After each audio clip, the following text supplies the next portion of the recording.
invitation, NCO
Yes. Looking for a motion to approve invoices in the amount of $362,766.22 for the period March 29th through April 6th, 2023. Make that motion. I'll second it. Yep. And we'll call for a vote on that, please. Yes. Mr. North? Yes. Mr. Pisarcik? Yes. We are looking for a motion that the actual gross payroll in the amount of $289,451.16 be approved for payment for the period March 12th through March 25th, 2023. So moved. Second. Thank you. And we'll call for a vote on that, please. Mr. Bowers? Yes. Mr. North? Yes. Mr. Pisarcik? Yes. Motion to proclaim the week of April 23rd to the 29th, 2023 as National Library Week in Jefferson County. So moved. Second. Thank you. Call for a vote on that, please, Sharon. Mr. Bowers? Yes. Mr. North? Yes. Mr. Pisarcik? Yes. Also looking for, also looking for a motion. Do you want to, yeah, For us to speak as Yeah. individual motions? I was gonna, but it's okay. Let's just go ahead. Well, since we, Well, thank you for inviting the libraries and for planning National Library Week. This is just a little publicity.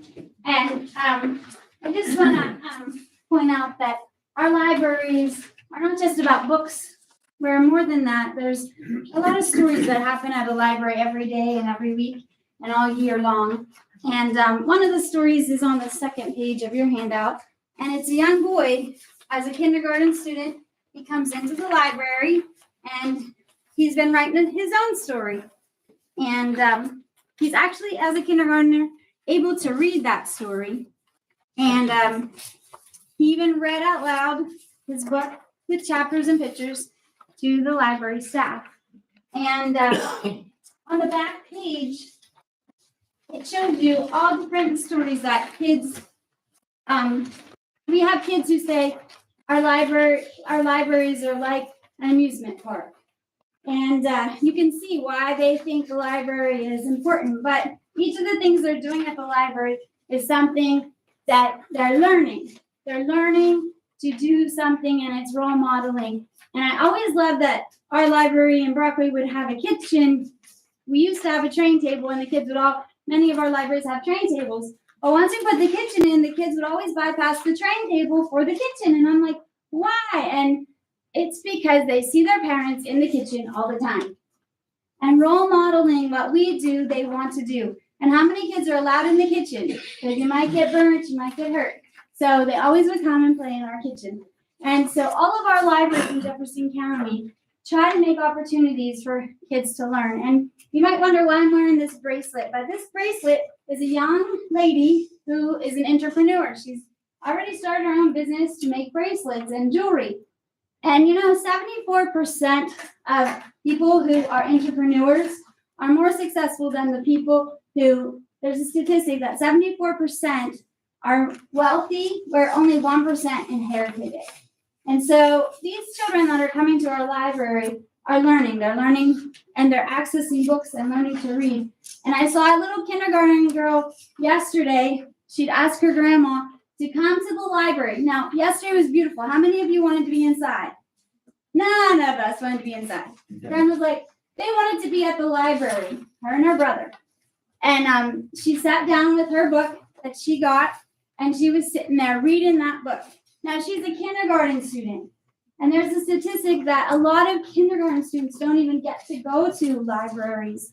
So we really try in Jefferson County to get our kindergarten students to our libraries and make sure they have access to books and know that they have the potential to access reading materials. And we try to get books into kids' hands. So on National Library Week, that week, there is the Friday. We're doing for kids, free book Friday for kids. because we want kids to have their own libraries at home so they can sit down and read a book and they'll learn and they'll become business owners and be successful. So that's just one of many stories that happen at our library and our libraries across Jefferson County. Anything else from the rest of our group is right up here. Could you introduce the? Sure. Well, I'm Darlene Marshall. I'm the Assistant Administrator for Jefferson County and the Library Director at Brockway Mango Memorial Library. And Lisa, go ahead. I'm Lisa Poza. I'm the president of the Rebecca Arthur's Library Board and also the trustee. I'm Jen Coleman. I am the branch manager of the Somerville Library. And I'm Janine Sterling. I'm the, do I call myself executive director now? You Oh, do. Yes. Executive director of the Rebecca M. Arthur's Memorial Library. And I don't know, it's weird. Another story too that I had, we had gotten a grant from the Department of Labor, and it's a digital literacy grant, and we've had some classes for adults. Some basic, some like streaming, some social media, and we've had a couple people that were in the workforce, and they are over 50, let's just put that. And they came to us and had some classes because it was harder. They needed to learn like all the Google stuff and all of the Microsoft because their jobs were now going to that, and so that they can come now to the library and learn all that stuff. And it's rather exciting to see that because it's free, and that was another story that I was very excited about. We have kids programs out the wazoo, and I love them. And the kindergartners do come twice a year to the Brookville Library, and a lot of those are Somerville kids too. So, but it's great to see the adults coming as well, and to be able to offer, stuff to enhance their lives too. Yeah, we're doing similar programs for the adults because it's the same grant for us both. And it's amazing, not only those that know how to use a computer that don't know, or they know how to use their phone, but don't know how to use other technology. And we're finding out they're getting tablets and iPads, and it's a whole different ballgame. So, we're happy to help them learn. Thank you, ladies. Thanks for being on the, just wanted to say thank you for being on the front line to combat illiteracy. Literacy in today's world it's different. It's not just reading it. It speaks to some of the things you were talking about, electronic literacy. And, being of that group that's over 50, I understand that. Well over 50 in some cases. But thanks for that work you're doing in a very selfless way. Thank you. Thanks for proclaiming National Library Week. We're grateful for wonderful commissioners who care about their life. So I was gonna ask the press, James, want to ask whether all got their voices warmed up? You have any questions for them? You'd like to ask them? She's given us so much information, I don't know that there's anything more to ask. Well, it's all the libraries are participating in this, then, in Jefferson County. Yep, all six. Will be, yes. What library are you with? Me? Yes, Somerville. Somerville. No. I'm gonna get to them after because I have a lot of Yes. questions. Okay, all right, awesome. Okay, then we will look for a motion to proclaim the month of April 2023 as Autism Awareness Month in Jefferson County. So Second that. And we'll call for a vote, please. Mr. Buller, Yes. Mr. Moore, yes, Mr. Pisarcik. Yes. And is there anyone here that wants to speak on this? No. Thank you. Okay, at this time it's public comments. So I see a group of gentlemen. Is there a spokesman or what's your What would you like? What would you? Speak for myself. Okay. You go first. I'll take it off, I guess. So if you would, just so they make sure they get in the notes, just say your name. Yes, I appreciate that. We know you, but. No. Yeah, we know you. I don't know how to take that exactly, Herb. Two herbs are in just, there's places where doing okay.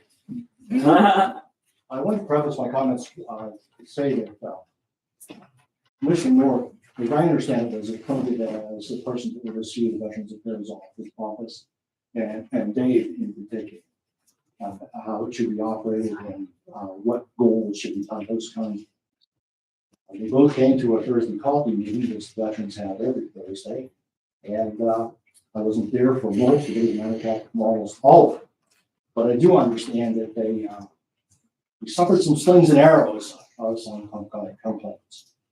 I'm Herb McConnell, by the way, Stigl, Union County.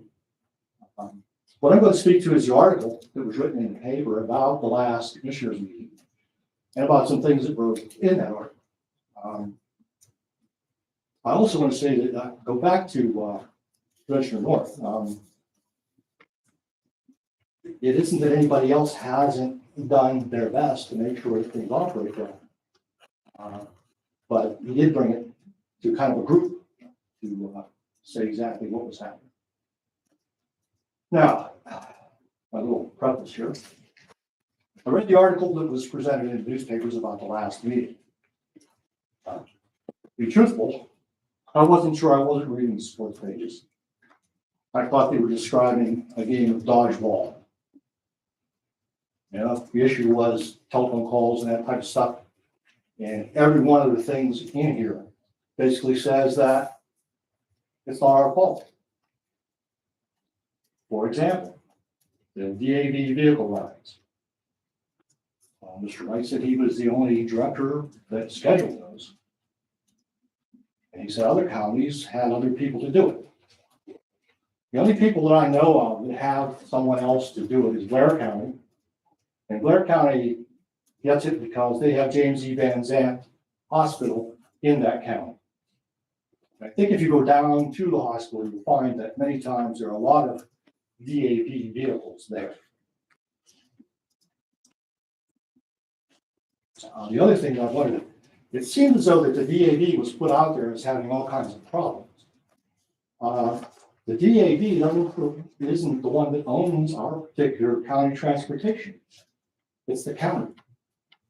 As a matter of fact, when it came to buying this, the DAV provides the vehicles at a reasonable cost. So, organizations like the counties and that stuff don't have to pay full cost for the vehicles. But this was brought to our attention as a legion from Cooper Steele, who was a former county director of Veterans Affairs.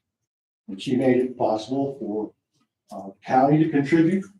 And she also, Legion itself donated $7,000 to buy that vehicle. The DAV has nothing to do with that vehicle after that. It's all ours. It's all ours. When you talk about things like bringing money into the account, I think what you need to understand is that's not revenue. The county is responsible for funding the office, as I understand it, even from the national counties.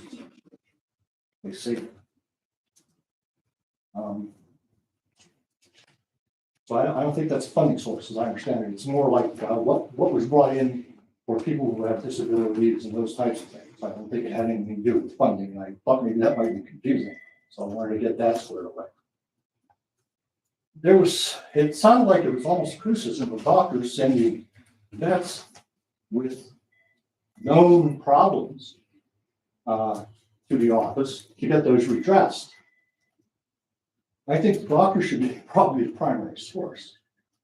Secondly, those lists are published by the VA.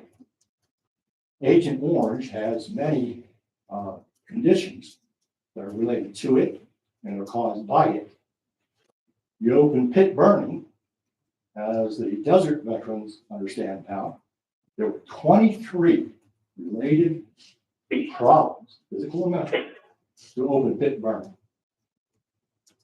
They asked that, they put that out and asked that the veterans and the group and, excuse me, I'll look at my notes a little bit, because it has to do with the national.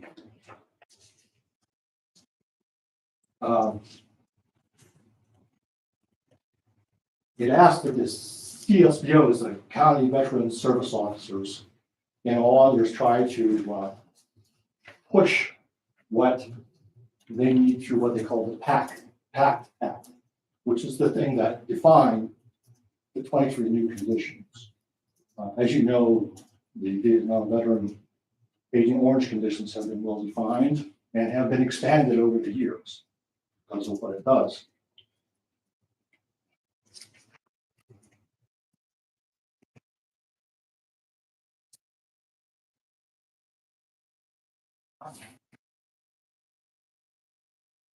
I have to say this. I'm not happy being here. As you know, I've been an advocate since Richard Silver was here. I try to keep my ear to the ground as to how the Veterans Affairs Office has been operating. I think we've had something like 6 or more Veterans Affairs directors since Mr. Stover was here. It's quite a turnover. The commissioners have involved veterans in screening some of the candidates.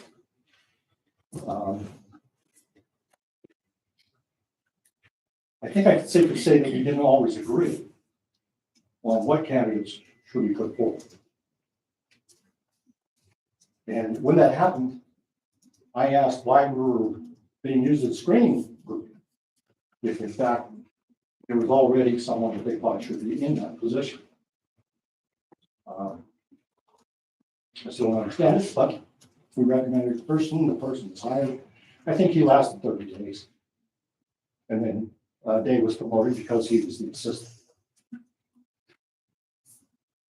I've always said for myself, if I can identify a problem or someone else can identify a problem, somebody should be responsible for it. I didn't see that in the article. The only person that said anything about doing anything better was Mr. Morris. He tightened up the phone thing. That phone problem has been there for a long time. It was discussed at the meeting that Commissioner Morris brought, May 2. And it was said then that the problem was there were 3 lines coming into the VA office. 1 active, 2 inactive. That problem was supposed to be cleared up. Some time ago, a couple of weeks now, I then talked privately to some of you commissioners about some problems that I had heard about were going on as far as returning calls, scheduling appointments, getting paperwork done, those kinds of things that veterans would bring in because they wanted to file a claim with the VA. The County Veteran Service Officers are certified by the VA. They get training from the VA to be service officers. They are usually the first point of contact for any veteran. As you know, when I came here first, I went into some problems with that. At one time, the Veterans Affairs Office was operated on if you as a veteran need something. That isn't the way the decision is made. The decision is made on your service and what happens to you in the service. They don't particularly care if you're a millionaire after that. It's what has happened to you that causes you to be ill in some way, whether mental, physical, or whatever. And it's not easy. You have to provide proof, both from your doctors and from VA appointed doctors, that verify that what you're claiming actually happened. That's why I was a little surprised whenever that doctor thing came up in the article. I thought, my goodness, of course they know. They know about all those conditions. And if a person is in their office and has that type of condition, why shouldn't they refer them to the Veterans Affairs Office? That should be got think without even thinking about that should happen. So I still think there's some improvements needed. I think there were some things were done correctly for a while. And it's under Commissioner Moore's direction at that time. The board was director, I think you were in charge of Veterans Affairs for a while. And so, you know, I don't know how to solve the problem exactly. But I do think that we need somebody who's going to come into that office to be active and be positive and take responsibility.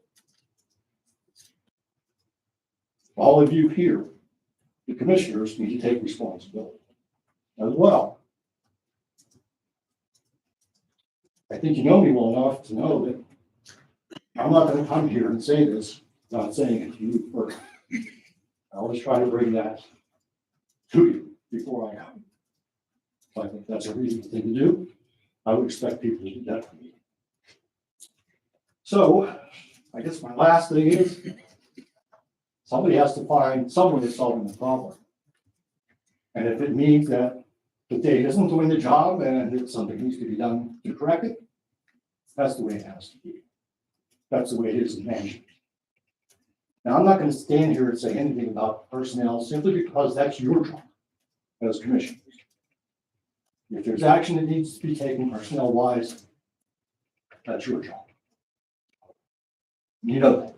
I don't have to say. Thank you very much for your time. I hope that we can resolve some issues and get some things done. If not, we'll call you back. Thank you. Thank you, Herb. Can I respond to some of the things that he said? Or should we let the other public go first? Okay, I'll keep taking notes. Good morning. My name is Bob Anthony, and as a fellow veteran who holds veterans issues very dear and near to my heart, I couldn't help but read the Resident Voices VA office concerns to the commissioners as it appeared in the March 30th issue of the Jefferson Democrat. Of particular note were the remarks made by Dave, where he said that over $1 million is coming into the county every month by way of VA payments and compensation. That's probably true, but that sounded to me like he was taking credit for that amount of money coming into the county. And for that very reason alone, he has done an excellent job. His express words, we're bringing in more money currently than we've ever had before. Even with the numbers of veterans being down 500 from when he first started in 2019. There are 2,655 veterans living in Jefferson County. The real issue isn't how much money is coming into this county, but our veterans receiving the service and respect they earn from the service to their country. As a county commissioner, I ask you, how many complaints have you received and over what period of time? How long are you willing to accept complaints without assessing blame or taking real corrective action? I'm here to request that the county commissioners hire an independent survey agency to conduct a survey from our 2,655 veterans to ascertain their satisfaction or dissatisfaction with our current Veterans Affairs Office. And based upon the results of that survey, to take the appropriate action required thereon. I would expect and insist that those results made public in the Jefferson Democrat as well. Now, there have been problems associated with the Jefferson County Veterans Affairs Office for a number of years now, 5 to 8 years easily. Long before Dave took over the position. So I don't hold Dave accountable for everything that's going on. I've seen this and played this music quite a lot in that 5 to 8 years, and it's embarrassing. These problems have been manifested while you, Herb and Jeff, have been elected county commissioners. It's my understanding that you guys are responsible for that office and its duties in that office. This has been your problem, and you have failed to, by not taking appropriate corrective action so necessary to ensure that veterans are properly taken care of within our county. As one of the 2,655 veterans living in Jefferson County who vote, and with the reelection of our county commissioners later this year, it's time to get this Jefferson County Veterans Affairs Office in order and to replace those in authority thereof who failed to do so. And I'm not talking Dave, I'm talking you. This is your responsibility, not Dave's responsibility. He's gonna do a job. Trying to take care of 2,655 people is an awesome job in and of itself. Putting a claim into the VA is not an easy task either. Getting the forms is an important part of it. That's Dave's on him, giving the form to the police. You've got to staff that office correctly, and you've got to do that job so that we get the information that we need to get. I don't know when the last time a manpower survey was ever conducted on that office to see how many people you need to run that office to do that job. There's 67 counties in the Commonwealth of Pennsylvania. I don't know where we rank as far as getting our job done, taking care of our veterans. But as a veterans, I'm awful embarrassed to hear the things that I hear about getting the job done. Not just from Dave, but other ones before that. It goes back to a while ago, and I don't know what you guys are doing to fix the problem. It's not getting fixed when the story still appears in Jefferson Democrat where people are not getting taken care of. So I think the survey is warranted to get the truth of the matter, what the problems really are, and get the staff to take care of those problems accordingly so that our veterans who earn this service, by the service to their country, are taken care of. So, this letter that I just read, that I wrote, will be in the Jefferson Democrat, calling all the attention to all the veterans that know about it and hear about it and will be there to understand come voting time. We need to get our office fixed.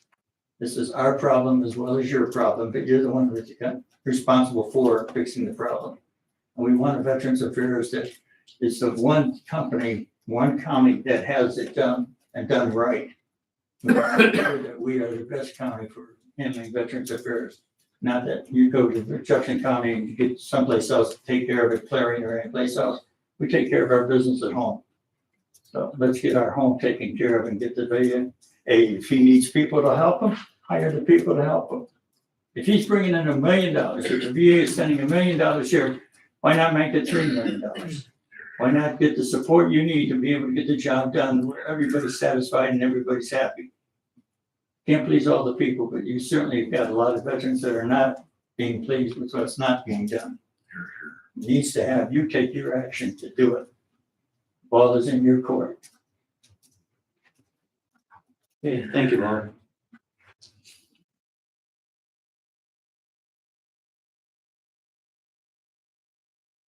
Anybody else?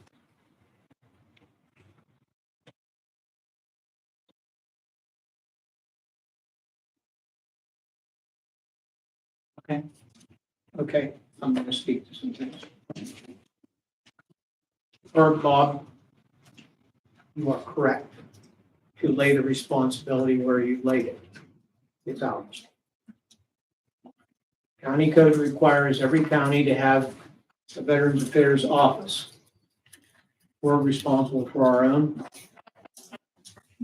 You're right to put that responsibility on our laps. That's where it belongs. And that's where it remains. With regard to the office, and I'm not talking about the people, I'm going to speak about the office for the points that Mr. McConnell pointed out. This isn't an open personnel meeting. But the responsiveness and the efficiency of the office is a concern. It needs to work at a higher level. But I accept the responsibility. Speak for myself. I accept the responsibility that you put upon me. Okay, so in fairness, I think it needs to come out that we've had multiple conversations about this a lot lately. And we have done some speaking, trying to do some resolutions that will help this. It's not like it's not being addressed. It's probably being talked about way more than anybody can really imagine here. So there'll be a solution.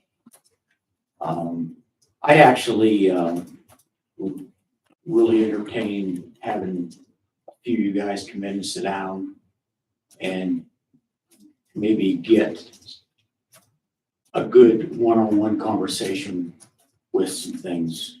I don't know if that's just up to you guys entirely, but I think it'd be a good idea. I know Scott's concerns.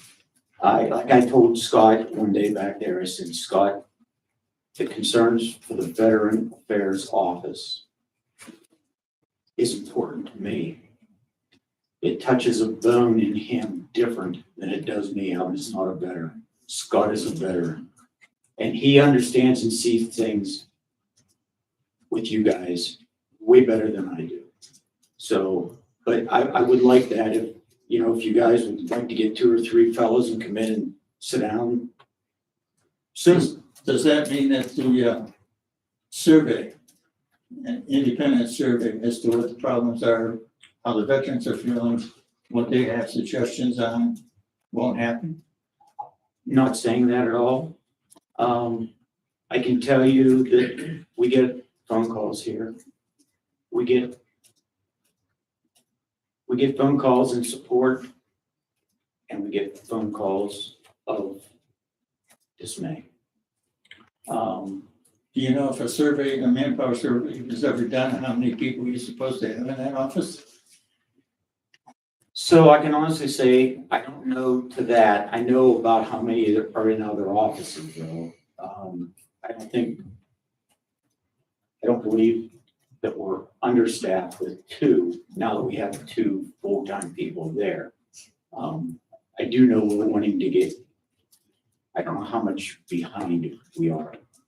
I think can I just pitch into that? I think what you're asking for, Bob, is to make sure that we have the right staffing for the need. And there may be different ways to do that. May not be a manpower survey. There may be other ways to get at that same answer. And I think the point is going through the process to make sure that you're staffed right is working. Well, you know, we've got 5 to 8 years of trouble. Yeah. And that's 5 to 8 years too long, and we should have had some sort of issues resolved ahead of time. And to get it fixed permanently, not just putting a Band-Aid on something that's not gonna work. You're exactly right. So I think that your specific suggestion about that is worthy of some thought and consideration. Now, I've had a lot of jobs in my lifetime, and I can do a lot of jobs, I'm doing quite well. I don't know if I could do Dave's job. I don't know of anybody that can take care of 2,655 folks on any kind of given day. That number always changes. People die, people come into the county. But no matter what it is, there's an issue that says, look, this needs to be addressed, whether it's real or whether it's perceived. Sometimes perception is reality. And sometimes you've got to sit there and say, look, I'm not laying the blame on anybody. I'm not laying the blame on Dave, because I'm not in his shoes doing that job. On the other hand, I am looking at you guys that said, look, this is your responsibility to correct that office. If it needs corrected, it may not need corrected. It just may need more people to be able to do the job. You know, if your Veterans Affairs office can't get any more than 2 people to run that office, why aren't you just open Monday, Wednesday, and Friday? And take care of what you can on Monday, Wednesday, and Friday. Try to stop spreading yourself so thin you can't get to everything else. There's ways that you guys can fix this problem that you have not fixed the problem. Come election year, I've got to look at it from the viewpoint of I'm tired. I actually retired from the Army as well as you know, Scott, that I actually spent 20 years of active duty. So I'm used to taking the bull by the horns and saying, let's get this fixed. It needs to get fixed. It's been going on way too long. We have to fix this so that our veterans are served. They're serving the country. I don't disagree with one thread of that. Not at all. What I'm saying is that it may not be a personnel ratio issue. So let's look at solving the problem. I agree. To answer your question directly, Ron, I've always been willing to come in and talk to you guys. So I'm willing again. Once being said, I don't know what the results will be. I have to be honest about that. But I'm willing to come in and talk. If we want to talk, that's fine. As a matter of fact, if somebody would like to talk and keep me out of it, that's okay too. We just did a study, everything in the county, but that did not address that. It particular- wasn't what Bob was asking for specifically. And to know that there are counties much larger than us that have two-person staffs. You could be. So And what, I don't know if it's because they're automated and they can do things a lot easier, or there's a lot of variables that go into those things. exactly my point. But, Yeah. but back to my point, 5 to 8 years is a long time to have an issue. That needs to be corrected. And not at the expense of the veterans. Agreed. So we need to fix this and fix it so it's fixed. Dave? As to what Herb said there, you know, about, or what you said, I'm sorry, coming in and talking to the commissioners one-on-one or three-on-one, how much are you gonna grasp of what we have input to? I know when it was being surveyed about hiring our VA director, and Herb and I can't remember who else come in, and they went all through, took the time to go all through and pick out individuals that they thought would really do the job, and you as much as said, well, forget it, I'm picking the one I want. That was on you, Herb. And, you know, how are you gonna make it worth our time coming to you? Are you gonna take and listen to what we're saying and put some spice on our feelings? So we had hired the person that we had decided, he only lasted 30-some days and left. And most of those people were gone. That's how Dave Rice was chosen to be here. We needed somebody in the office, and I will say. Well, why did it, is there any particular reason why the ones that you hired that disappeared, that, you know, the turnover just seems so quick, you know, what is happening here that people don't want to stay with the job? I know, like Krupa, she loved the job. She wanted to be here, that she had so much pressure, she had to leave. Now, where was the pressure coming from? We all know where the pressure was coming from. And, you know, I just can't understand why the big turnover is. I will have to say, I sat on the selection process, and Bill was hired, the guy that left after 30 days. And along with Scott Norton was on there, Herb McConnell, and I was there, and Bill Littlefield. And the four of us looked at all the resumes. Dave did not make our top 3 that we were going to choose to interview individually who we thought would fill the bill. On the other hand, Herb, you were asked by Herb McConnell, if you have, what would you do in that situation? And you said you would appoint Dave. I did. And then Herb said to you, then why are we here? And then 30 days later, after you selected Bill, Bill's left. It kind of makes it under the wonder what happened that he left over so much. I know the response is that he had a personal issue to take care of. I wouldn't bet all my money on that one way or the other. All I'm saying is that there has been a lot of people that came in that office and left that office, and problems still remain in the office. And why that is, if it's staffing or whatever you got, but it needs to be addressed. And there's a point when talk gets to the limit, and 5 to 8 years, I think the talking's over with. It needs to be something concrete. It needs to be something done. And you know, not laying it on Dave's feet because this has been going on 5 to 8 years. But I am laying it at your feet is to say, why has it been going on 8 to 5 years? And how are we going to fix it so that it stops? Because our service members here are better than that. Did the conversation take place? Yes.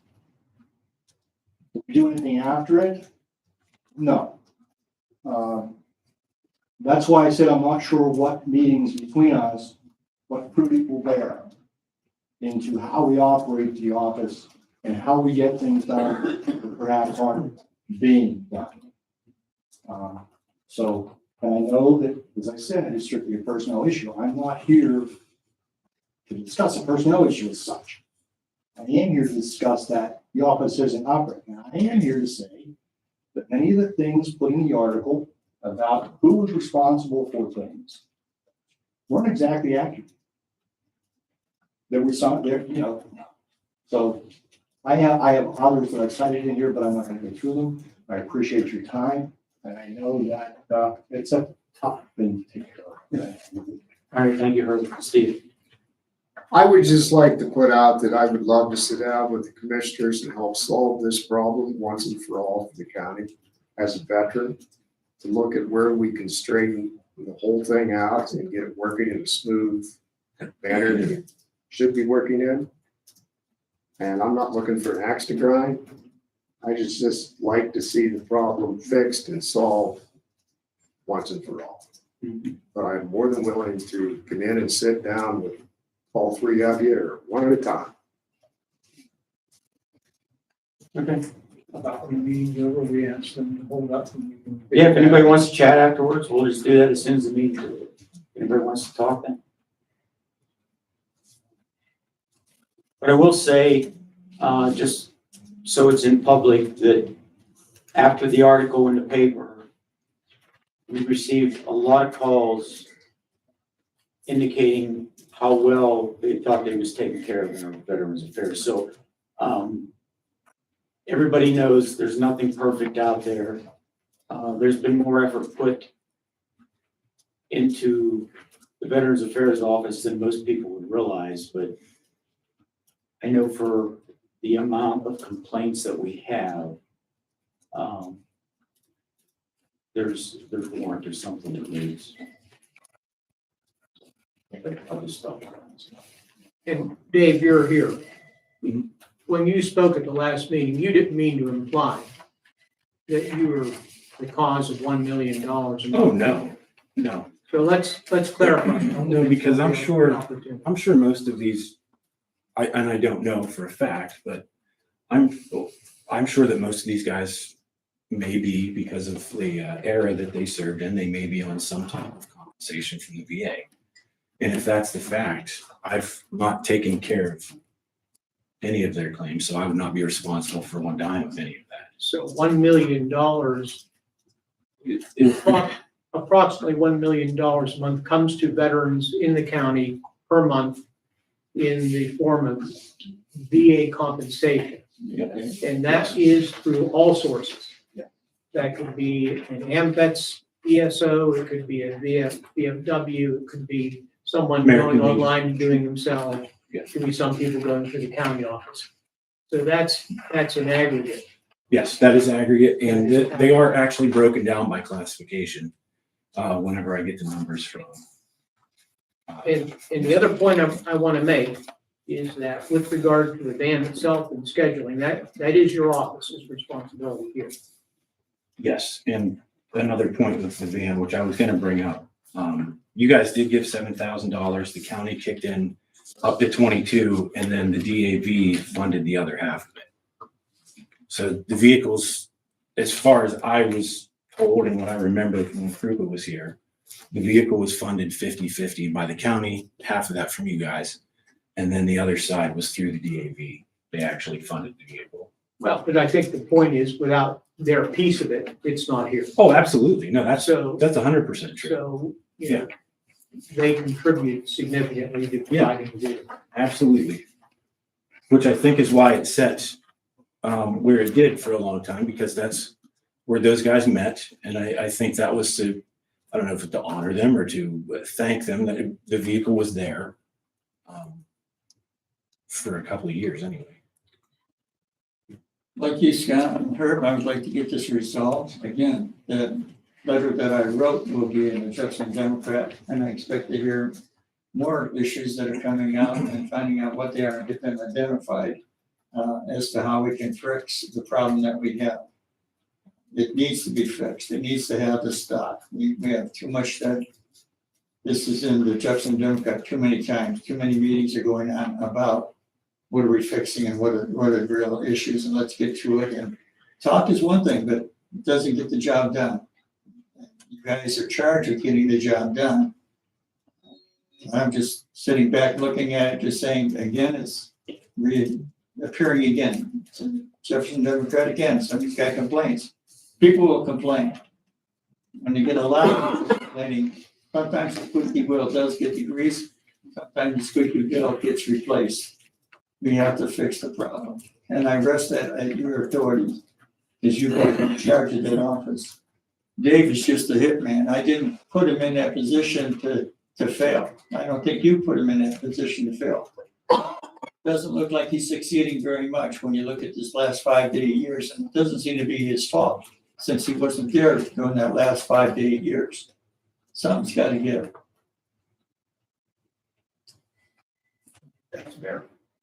So from the amount of money, CSVOs, according to the National Association of Counties, are responsible for approximately $50 billion of VA benefits that come to governments across the nation. So do they provide a service? Yes, they do. And Dave was right.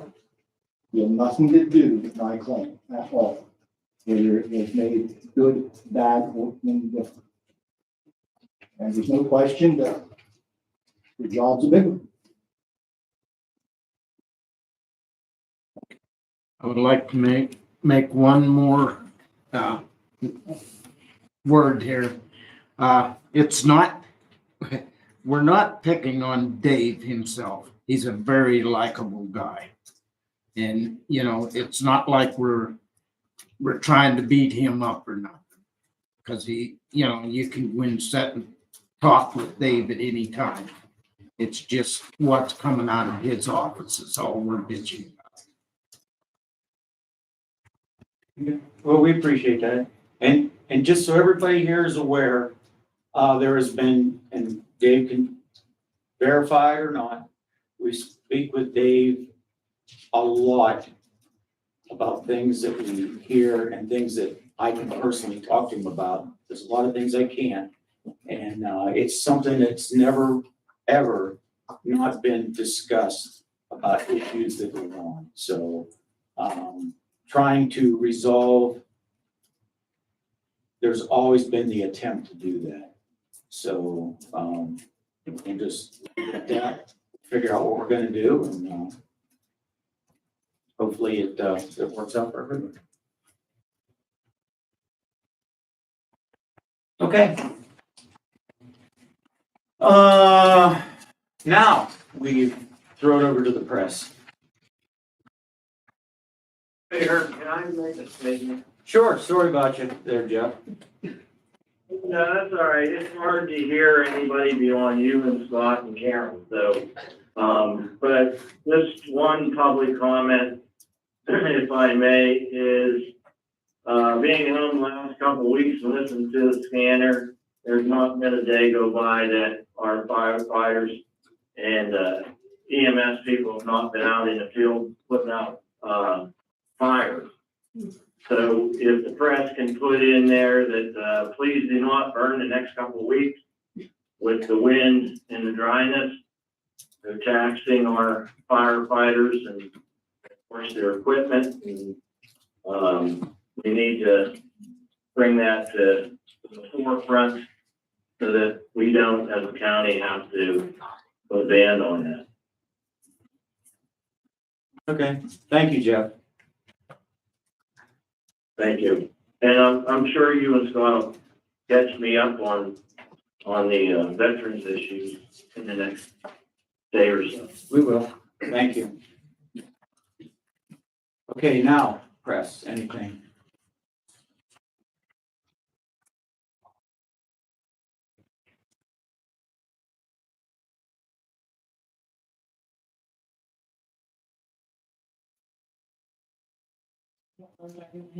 Yeah. Any questions? Anything? Happened. Okay, with that, then we will look for a motion to adjourn the meeting. So moved. I'll make that. I'll second. All right, thank you. Call for a vote. Mr. Bowler? Yeah. Mr. Moore? Yeah. All right, thanks, everyone. Let's see, one thing about Jeff. Jeff has been the one that's been here through all of the times that we're talking about. And he is all